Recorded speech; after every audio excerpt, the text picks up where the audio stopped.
नांदेडमध्ये एका पोलीस कर्मचाऱ्याने सर्व्हिस रिव्हॉल्व्हरने आपल्याच पत्नीला गोळी घातली। या हल्ल्यात पत्नीचा जागीच मृत्यू झालाय।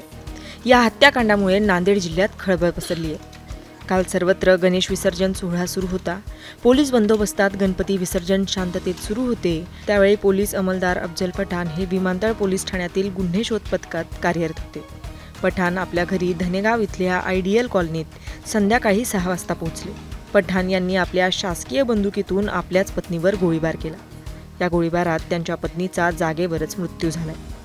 खून केल्यानंतर पोलीस अधिकाऱ्याने स्वतःहून या संपूर्ण प्रकाराविषयी पोलीस ठाण्यात कळवलं। घटनेची माहिती कळताच पोलिसांनी अफजल पठाणला ताब्यात घेतलंय। हत्येचं कारण मात्र अद्याप स्पष्ट झालेलं नाहीये। कुंवरचंद मंडलेसोबत मुंबई तक ब्युरो रिपोर्ट, नांदेड।